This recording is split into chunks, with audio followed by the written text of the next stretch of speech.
Today in world. Today, we're talking about a very touchy topic, something that a lot of individuals do not like to speak about. Someone reached out to me, and I appreciate it for this person sharing their story. We're talking about domestic violence and abuse, and I have here Angela Simpson. Excuse me, she's a registered nurse, and she's going to speak on the clinical side of it. Give us a few things that maybe we're unaware of. So I'll start reading this story. Abuse is a topic to tackle, but I would like to share my story with you.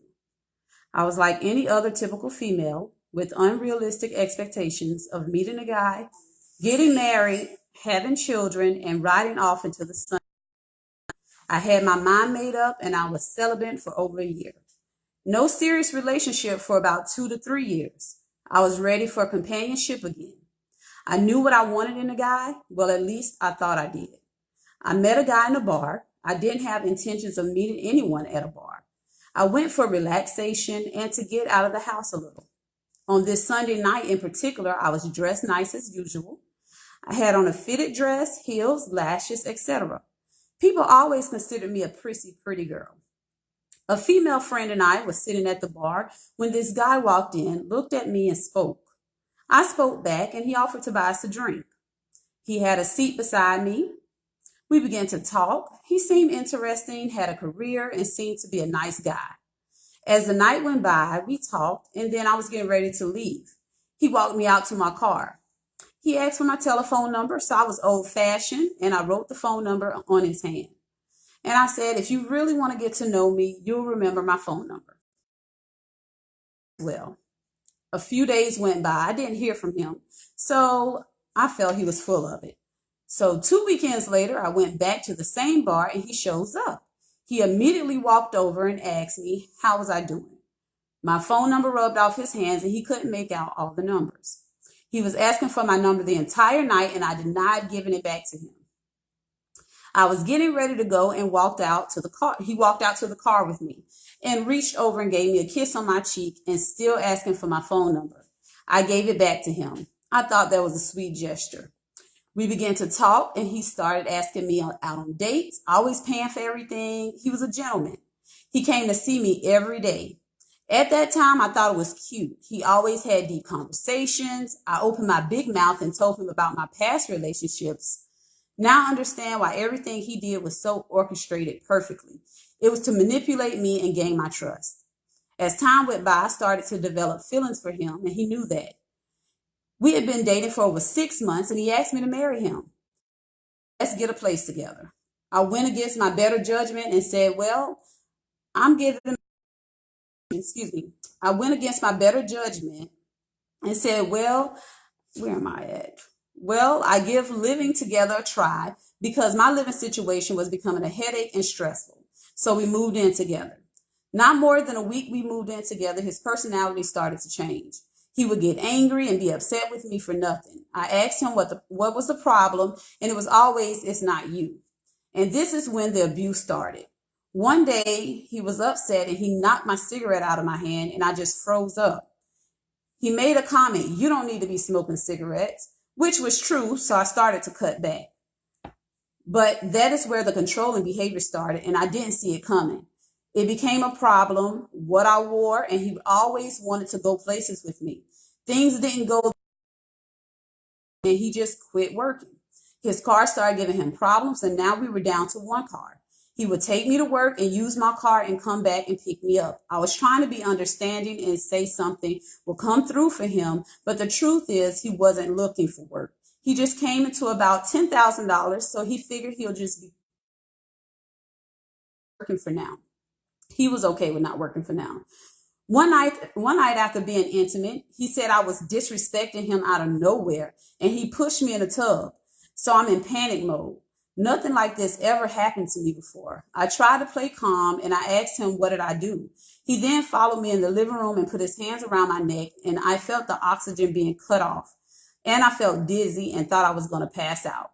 At this moment, I'm scared, crying, and just sat there. Later on, he apologized, sorry, and it wouldn't happen again.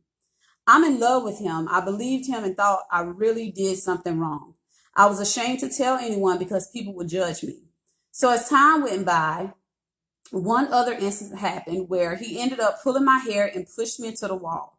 Later that week, I wanted to talk about it. I expressed to him I cared about him and I didn't think we made the right decision of moving in together and we should just be friends. I had my keys in my hand and I was about to walk out of the door. He grabbed me back and started to punch me in my face, head, and literally beat me up. He punched me in my face and the inside of my mouth was bleeding pretty bad. And I knew I had made a mistake with this relationship, and he showed me he is capable of anything. That night, I sat in the living room, and he sat there with me, apologizing and explaining. He won't let it happen again. He loves me, everything he could think of. The next day, I went to work. He dropped me off in my car, and my jaw looked swollen. So I told people it was my tooth, and I cried secretly to myself. I called my mom and told her what happened and asked her, could she please come pick me up from work? His mom called me apologizing for him and saying that he wouldn't do it again. My mom talked to him and acting like he would never do it again. She took me to get my car. I packed some clothes and left. I had intentions of not going back, but I missed him. I believe he would change. And I was reading the Bible and it tells you how you should forgive, and I believed it. I said I was going to church now and start building my relationship with God, and he can help me. Of course, he came along too, and I'm thinking he really wanted to change. God can change him, and he is ready to change. So months went by, and we were cool. We were going to church and praying. No physical abuse happened. He started verbally abusing me, calling me a bitch, whore, all kinds of names for no reason. I knew of and being foolish every time he said something. His excuse was I was doing things in front of other men, accusing me of wanting the neighbor. I made him look stupid. Now it's my fault. He was acting that way with me. I kept praying for change and believed God was going to change him. I talked to my mom about the physical, verbal, and mental abuse. She was like, he can't argue by himself. Just don't say anything. He isn't fighting you. Me, an obedient daughter, I listened to her, but it still didn't work. Now he's trying to control everything I do, who I'm around, and where I go. I talked to his mom about it, and she says he said he won't do it again, and I'll get on his behind. Me and him will have a long talk. I believed her too. I was going to church praying for change, and I was taking the advice of matriarch women that I connected to. And a bunch of BS. One of them was a battered woman by his dad. The other was verbally, emotionally, and mentally abused by my dad for years. I can say that now, but back then, all I saw was two older women telling me to hold on for better. He was helping pay bills and he would change. Give him a chance. The Bible say forgive and stay humble. Then we seemed to get things on the right path. We were praying together, going to church and reading the word. I bought all of that game because that's what it was. We even started premarital counseling since he had a miraculous turnaround and God answered our prayers. We spoke to the and even the physical abuse incidents. And he too says the Bible says forgive.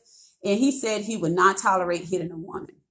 So needless to say, we prayed and the pastor had 10 sessions with us and asked us what do we want to do? We decided we're going to get married. We had made it through the rough patches and now it's better. And we will ride off to the happy. In the meantime, I had alienated all of my best girlfriends for him and God. And that's all I thought I needed. We got married July 25th of that year and things were great. I felt like I could enjoy being a good wife. Well, the verbal, emotional, and mental abuse started back, and now the physical again. One instant, I was talking to him and told him I didn't think we needed to be together, and he pushed me out of the bed and began to tussle with me. He kicked me in my head, and I'm crying out to God and telling him he needs to stop. And when it seemed calm, I sat on the bed and he tried to suffocate me with a pillow, and I had to fight him off. That day, I thought I was going to die. When he came out of his fit of rage, then he started to cry and say, I don't know why I do this. I'm sorry. And I'm trying to be I'm sorry. I'm trying to be a godly woman. I'll comfort him of words of encouragement and we prayed together. But the next day I went to work, came back home. He was home before me. So I started to cook and he got in the shower. While he was in there, I ran out of the house and took off to my parents' house. I didn't want no more of this. I had enough. My parents came over there. My dad wanted to bring the shotgun, but my mom stopped him. My dad had a real man-to-man showdown with him in regards to me. So he promised he would never put his hands on me again, and both of my parents agreed and said he would. We talked to him. So I loved him and I went back again. By now, it's 2 years in the marriage and still the same verbal, mental, and emotional abuse. Now he doesn't seem to keep a job. And now I'm fitting all the bills of the household. And when he does have one, he did not want to recalculate the bills and split down the middle. And it's always an argument about money. So I will let it in because I'm scared of him jumping on me again, like he did before. It was a vicious cycle, and I prayed day and night for change. He began to dwell on the past, called me a liar, still believed I had a relationship with a neighbor, calling me names, threatening, and hit me again. So now it insults, control, threat, verbal, mental, emotional, and financial abuse. I didn't know how I was going to get out. I began to come up with a plan to separate for good. So I decided to further my education for a better career.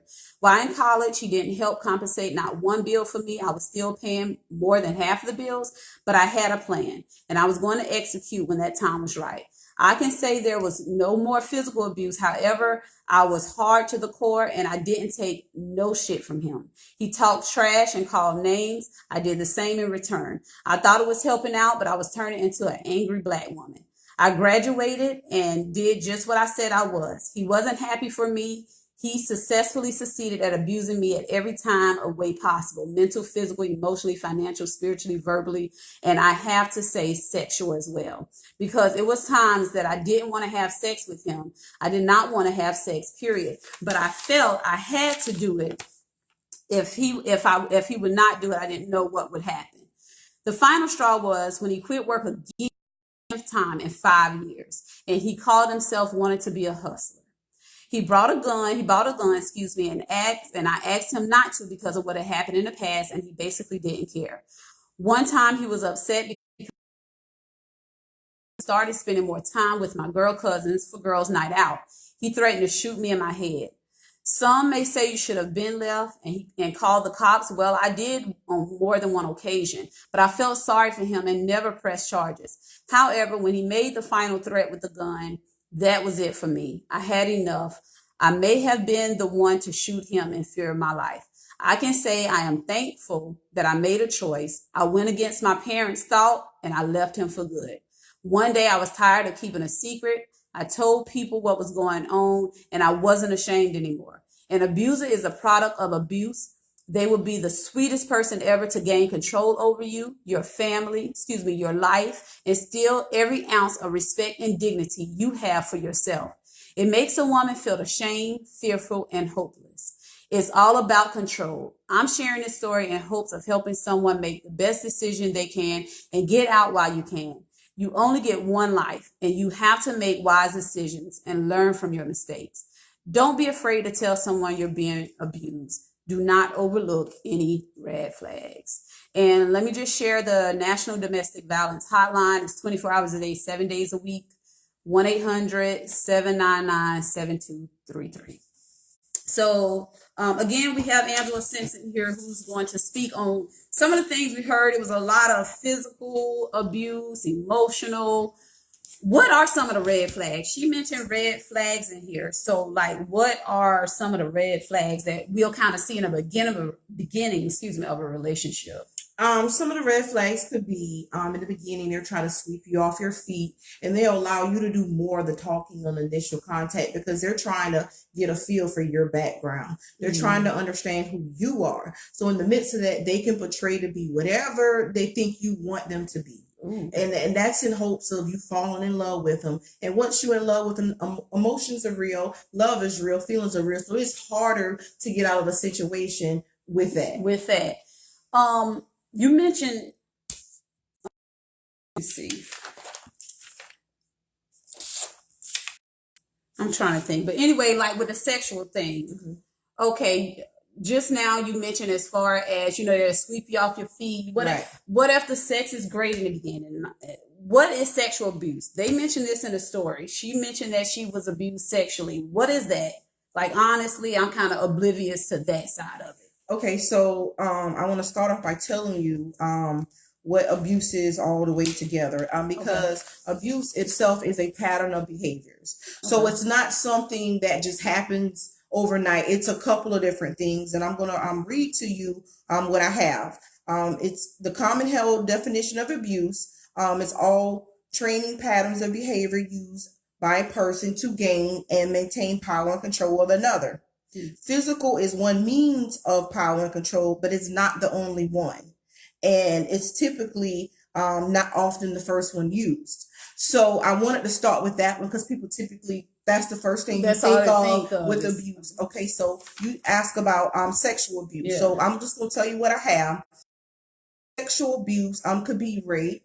It could be forcing themselves on you, forcing you to perform acts, withholding sex from you, as well. So those are some forms of sexual abuse themselves. I hope that answers your Yeah, question. it definitely answered my question. And I know, you know, I'm 37. So I know I'm not the only one who really didn't think.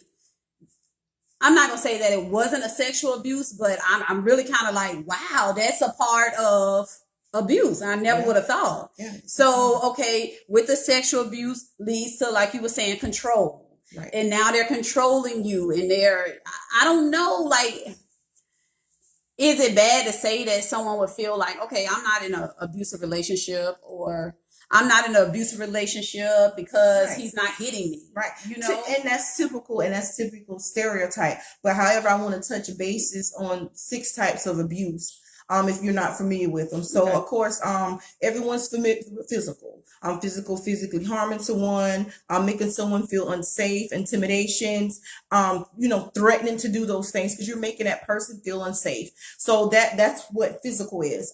Sexual, we talked about sexual. The next one we have is verbal and emotional. So those ones run together. Okay. So it's typically the hardest to prove, but it takes you the longer time to heal from it. So verbal could be, let's say Name calling. Verbal could be, well, why didn't you do this today? And you should have did that. And you other derogatory names, or saying things about you, or talking about your weight, or talking about break somebody down. Right. Like they're verbally saying things to you and making you feel emotionally hurt in the inside. That's why it's so hard to heal from it. And then another form of emotional. So let's say in the beginning they lovey-dovey, and after a while you don't have that anymore. Right. Like they're not showing that affection. They're not telling you they care about you, they love you. They're not acknowledging anything you have going on that may need to talk about in that relationship with that person. So that's how emotional plays a factor. One we have is mental and psychological, and those run together. So with that one, it affects a person's well-being, and it causes a person to doubt their sanity. So that's why I said it's a pattern. So if you see where I'm going with this, so one thing adds to another. So it's not just one thing of abuse. They typically add up together. So with the mental and the psychologically, they will make you feel like you're incompetent. They will make you feel like an example would be hiding your keys. Threatening to, like if you have kids, threatening to take your kids away from you, or threatening not to pay the bills. I mean, just doing things that they know that they're going to get the better hand on you. So that's a way of getting you to believe like You need I them, need maybe? them, and I need to rely on this person because I can't handle things on my own. And it's once again a way of gaining control and a power over a person. The last one, this is actually not the last one. The next one that I have is financial. So financial and economic abuse. So that could be means of, let's say the husband or the boyfriend is the person that's the primary breadwinner of the household. That's the person that's paying the bills. And they're limiting you on what you can do. So here you are. So let's say you may not have one of the better jobs. They may make more than you. Or let's say they may tell you, well, hey, you stay home and you don't have to work, and I'll take care of things. Okay. And it sounds good in essence because every woman wants someone to take care of them. So in the flip side of it, they're limiting what they're going to give you. Oh, I can't give you nothing this week. because I have to pay all of these bills, or I'm just going to give you X amount of dollars. But now they're limiting what you can do. But if you're responsible for doing household things, buying household items in the house, as most women typically do, or if you're a woman, you might want to keep yourself up, go out, get your hair done, do something nice for yourself, something, be able to go outside of the home away from him. You can't because you don't have the means to do so. So now he's gaining control of your life in that area. The Wow. last one I have is cultural, and that's another one that's not talked about. So cultural could be based upon race, creed, color, sexual orientation. So cultural could be, let's say you're in an intimate relationship with someone, and in the beginning it's fine, but however, after a while they start talking down on you because of the color of your skin. They start Ooh. talking down on you because of they start talking down on you for numbers of things. Oh, for example, let's say you have certain beliefs that you have, certain heritage that you grew up with. They start talking down on you about that. Or I just don't think you should do that. They start taking you from those things. Like if a person, enjoys going to church, or a person likes to celebrate holidays, like different things you like to do. Or let's say you were a person that did things certain times of the year with your family and your friends. Oh, I just don't think you should do that. That's not necessary. Once again, it is a pattern of behaviors. So when we put all this together, so if you start with the cultural, and then you add on to the economic, if you don't have the means to do these things, so now control over you with the culture aspect. If you're wanting to still have that liberation and be yourself, well, you can't do that because now you don't have the means to do those things. Okay, so economically wise, that's two of them. And then mentally wise, even making you feel like you need him, making you feel like, what do I need to do? So now you're trying to be this perfect individual in this relationship or partnership. Okay, so that's mental and psychological. And in the midst of that, once they have you in those areas, here's the verbal.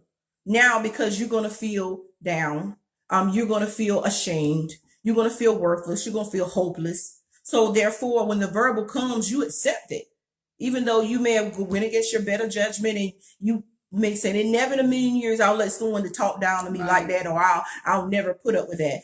I would always tell you, when you never say never, because if you don't understand in a situation and not know that how you got there. And then when we go to the sexual part, so now you in fear of finances off from you, him taking the car, him not showing you affection, him not talking to you, because that's another way of mental abuse. So now he's shut down on you completely. He's isolating you. He's isolated himself from you, but he's isolating you as well.